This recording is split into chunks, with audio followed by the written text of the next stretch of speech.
Bonjour pour un autre épisode de Vapcast.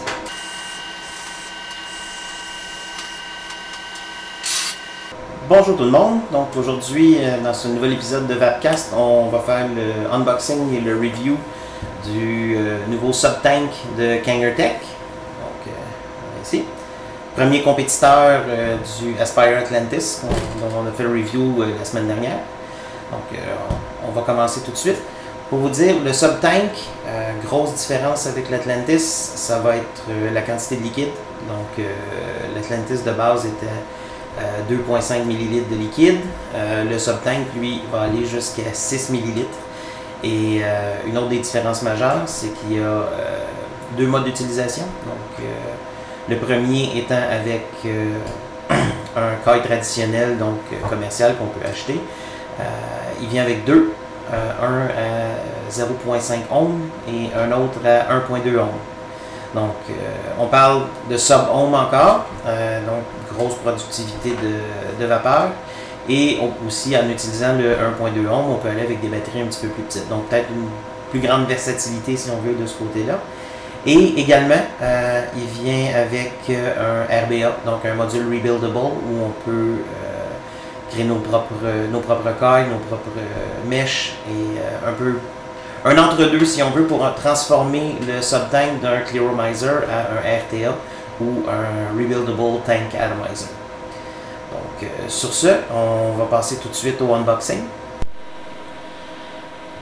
Donc voici le Kanger sub-tank. Comme on peut voir, l'emballage est quand même très intéressant, très bien fait.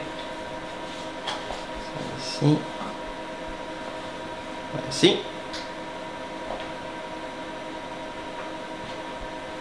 Voilà. Donc on a les petites instructions qui sont quand même très bien écrites en passant. Les autres petits papiers. Les instructions détaillées pour la fabrication du module RBA. Et voici le sub-tank lui-même. Comme on peut voir, très très beau module. Description Kangertech. Prise d'air très intéressante.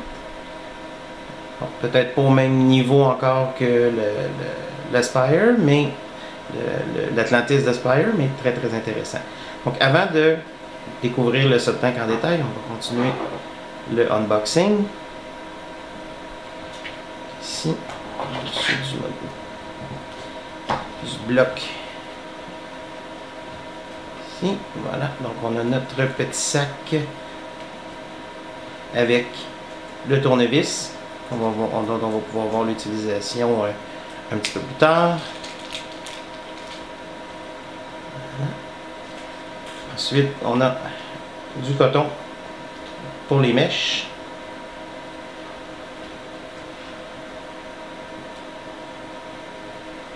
Voici la deuxième base.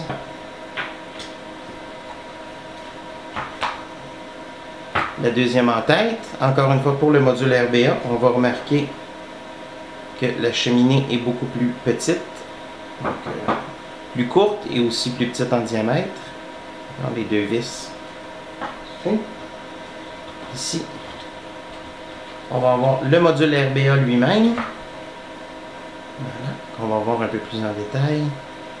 Donc, si j'enlève le dessus, ensuite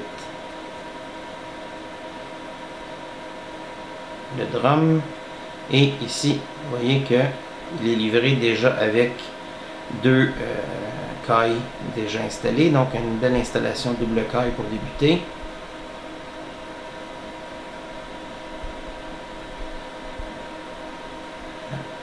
Un peu comme le modèle K-Fun.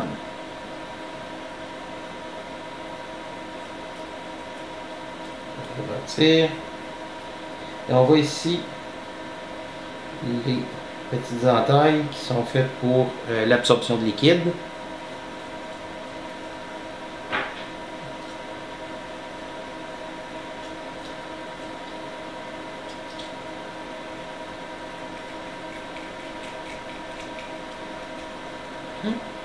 Qu'est-ce qu'on a d'autre? Ah, aussi un atomiseur, donc l'atomiseur de 1.2 ohm dont je vous ai parlé précédemment. Vous voyez ici. L'atomiseur de 0.5 ohm est à l'intérieur de la tank, donc déjà préinstallé. C'est la même chose. Donc, si on regarde la tank elle-même, donc on a notre drip tip qui est wide bore, mais pas aussi large que l'Atlantis, mais quand même très très bien. On a la base qui s'est défait relativement bien.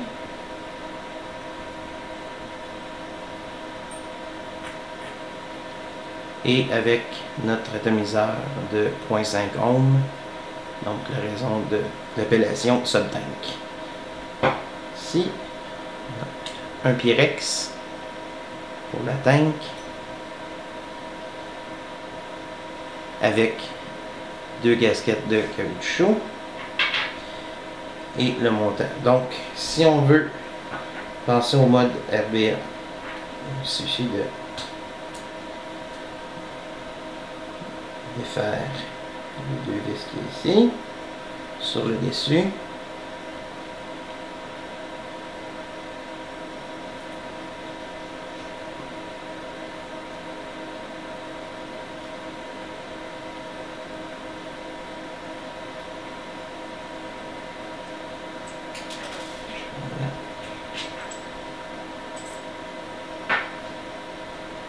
Attention de garder les vis à proximité. Ça. Et il n'y a qu'à remplacer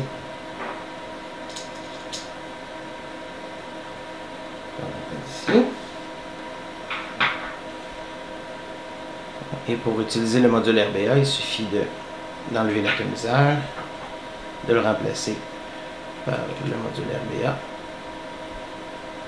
ceci, et de l'installer sur la tank. Mais comme on peut faire une vidéo juste sur le module RBA, on va continuer avec l'atomiseur normal dans ce cas-ci. Installer le Pyrex. Faites très attention, les vis sont microscopiques, donc très très facile à perdre.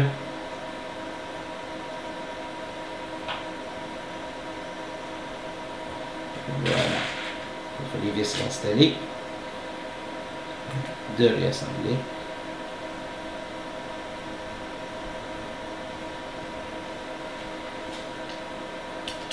Et voilà le subtank.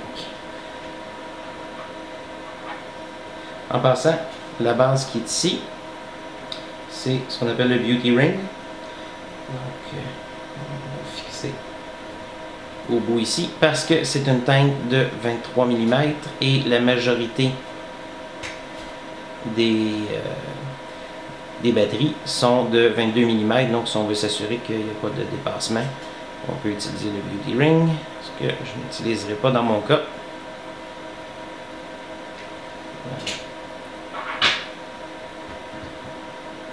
Donc, on va voir le remplissage de la subtank que je vais faire avec mon chemtrail, qui est un de mes liquides préférés, surtout pour le sub-ohm. C'est du 98% VG, donc excellente production de vapeur, et le goût est aussi très intéressant. Vous allez voir que 6 ml, c'est une énorme tank à remplir. Donc,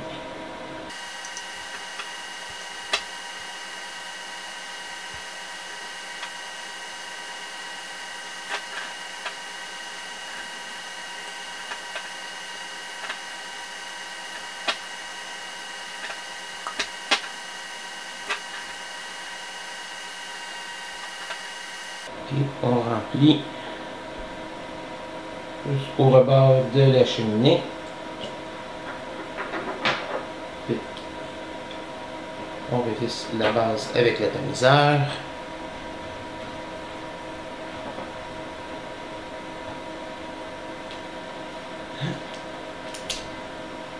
Et voilà, le sub-tank est rempli. Bon, maintenant, c'est le temps de voir ce que le sub-tank peut faire. Encore une fois, sur mon box mod, le Smoke X Pro BT50, qui est de façon intéressante un des rares box mods où, comme on peut voir, le Kanger sub-tank est flush, donc ne dépasse pas. Pour la très grande majorité, si on parle par exemple d'un IPv2, il va y avoir un dépassement. Même sur les Sigli, les 50, 550 watts, il va quand même dépasser un petit peu. Sur le Smoke, pas de problème. On n'a pas besoin du Beauty Ring. Donc on va y aller complètement ouvert. 3 ouvertures.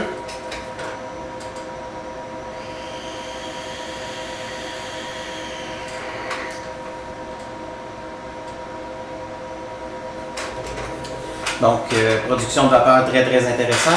Une deuxième fois.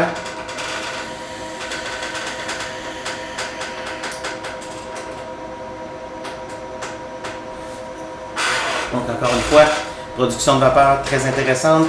Saveur un petit peu plus dure, si on veut, que l'Aspire Atlantis en particulier. Quand même excellente saveur, donc très prononcée, mais un petit peu plus dur sur la gorge. Mais quand même,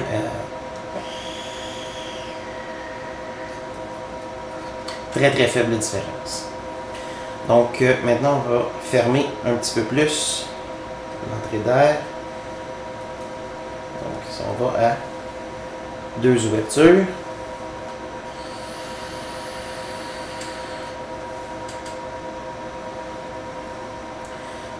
Intéressant aussi, donc pour ceux qui aiment avoir un petit peu plus de restrictions, on peut quand même prendre des bouffées directement au poumon sans problème. Donc on va fermer encore un peu plus à une seule entrée d'air.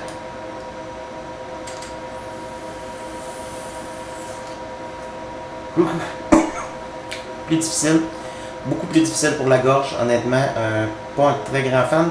Et malgré tout, possible de faire une aspiration par la bouche vers les poumons comme une cigarette normale, mais je dirais qu'à 1, c'est pas assez restrictif pour bouche-poumon, mais trop pour une aspiration au poumon directement. Donc, il y a la possibilité évidemment de le fermer complètement.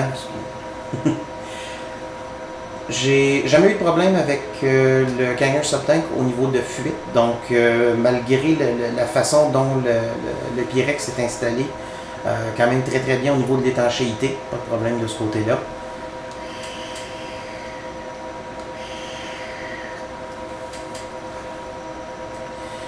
Sinon, au niveau de l'intensité, je dirais que son point idéal va être entre 25 et 30 watts. Là, je fonctionne présentement à 30 watts. Je vais descendre au minimum, je dirais 20 watts, qui est pas mal la tension minimale pour une fonction intéressante du sub-tank. Surtout qu'on parle d'un atomiseur de 0.5 ohm ici.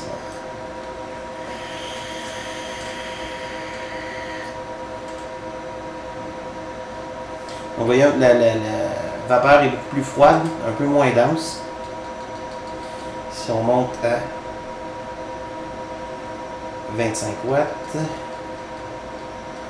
qui est très proche pour moi de son sweet spot.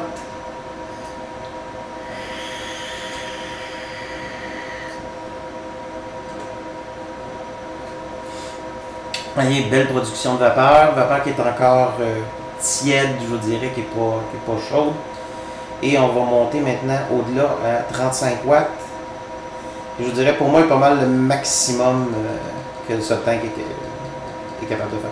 Il va pouvoir aller plus haut, mais ça devient assez désagréable. À 35, c'est pas mal le maximum.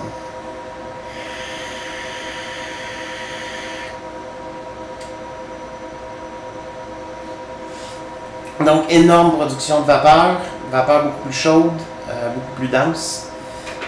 Et encore une fois un petit peu plus difficile. Donc je dirais vraiment le sweet spot du Kanger sub-tank va se trouver à 30 watts. 30 watts. mon sweet spot.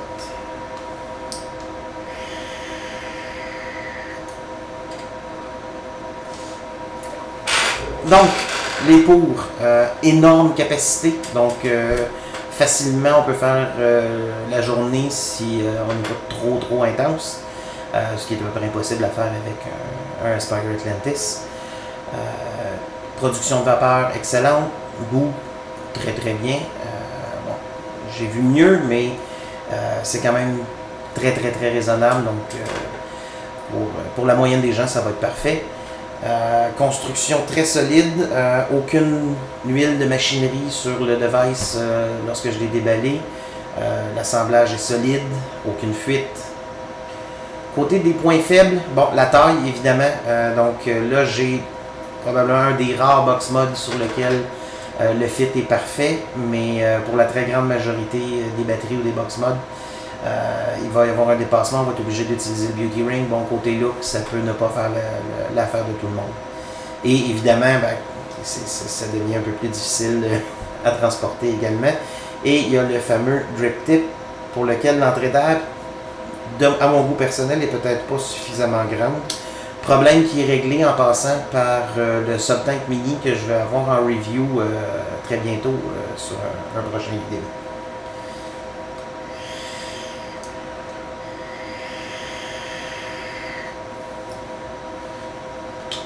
Donc c'était le Subtank de Kangertech.